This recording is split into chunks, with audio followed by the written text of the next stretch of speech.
E aí, essa questão, ela é super importante por dois fatores. Eu vou te trazer alguns relatos que eu recebo em rede social que automaticamente respinga no clube.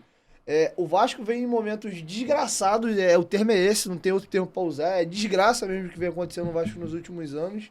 E os influenciadores nesse aspecto são fundamentais, e aí entra o marketing e o cuidado da rede social do Vasco também.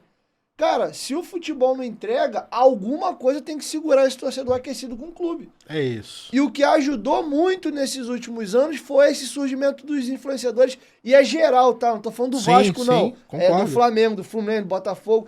E outra, o Matheus Barbaço esteve aqui, o Valdivision no Cruzeiro, de outros clubes. O Barbaço falou um negócio incrível. Ele é parado na rua, assim, cara, se não fosse as páginas independentes do Bahia, o que seria de mim para consumir a minha paixão? Porque se a gente, como vascaíno, reclama do Seleção Sport TV, do Resenha, do ESPN, do Raio com Esparta com Vasco, tu imagina o cara que torce pro Bahia. Sim, o espaço da mídia é minúsculo. Pra gente já é horrível, tu imagina pra um cara desse. Então, assim, a gente, de uma certa forma, passou a movimentar e deixar esse torcedor engajado com o clube dele. Com dois, três vídeos por dia. Aí as páginas lá, até eu mando um abraço pro moleque do Montagem Vasco, faz um trabalho bem bacana no Vasco. Uma zoeirinha. Aí tem a galera do O Brian Twitter. é demais, É, cara. ele é O demais. Brian é A demais. criatividade, ele é fenômeno. É fenômeno. É o que eu. Ó, e aí eu já conversei isso com ele algumas vezes. É excelente o trabalho que ele faz, porque tem algumas coisas que a galera também, óbvio, de novo, não quero que todo mundo entenda e nem tô naquela vibe de dar desculpas. Mas tem coisas que não dá pro CNPJ fazer.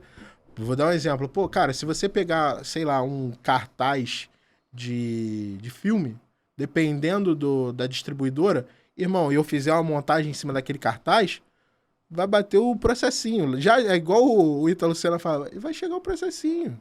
Chega um processinho pro Vasco, por quê? Uso indevido de propriedade intelectual. Cara, é por isso que eu falo, muitas das vezes a gente tem a vontade, sabe o que fazer, mas não faz por Porque quê? não Porque é o pode mesmo, né? CNPJ. É porque é um CNPJ.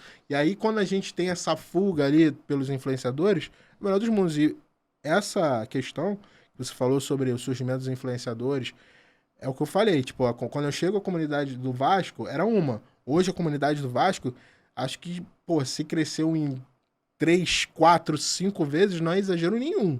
Por quê? Porque hoje a gente vê, tipo, cara, eu gosto muito, pode parecer bobo, tá? Mas eu gosto muito dos perfis que são relacionados ao humor do Também. Vasco, mas os perfis que, pô, a gente brincou em algumas ocasiões até no próprio perfil do Vasco, questão o Vasco Anime, por exemplo. Cara, era o quê? A galera colocando lá os personagens de animes japoneses, pô, com a camisa do Vasco. Então isso, cara, o Vasco, eu gostaria de fazer isso no Vasco. Claro, mas eu não posso. Aí, óbvio, vai ter pessoas que vão falar assim, pô, não, mas eu vejo lá o Palmeiras fazendo algumas coisas dessas, vejo o Galo fazendo algumas coisas. Cara, desculpa. A forma que eles fazem, o jeito que eles dão, o risco que eles querem correr, é uma coisa que eu respeito, admiro, conheço a galera do Palmeiras, conheço a galera do Galo, enfim, conheço a galera de praticamente quase todos os clubes. Cara, eu Mas é um risco que o respeito. Vasco não É quer um risco que correr. não quer correr porque, irmão, imagina, o Vasco, naquela situação que a gente estava, tendo que pagar a multa a, sei lá, um estúdio de cinema porque usou um cartaz do Rock Balboa de camisa do Vasco, por exemplo. Irmão, imagina a parada dessa, bate lá, 50 milzinho de multa. E aí? Como é que faz? O Neto vai pagar do bolso? Então, assim, ou vai. É mais uma. É, mais um arranhão na imagem do Vasco por bobeira. Então, assim, óbvio, já fui, digamos assim, já fui muito mais ousado em algumas situações. E aí é o que eu brinco com a galera. Hoje eu prefiro muito mais que a gente seja ousado quando a gente tem oportunidade num real time. Tá tendo um jogo, a gente faz uma gracinha interessante ali no acompanhamento de uma partida.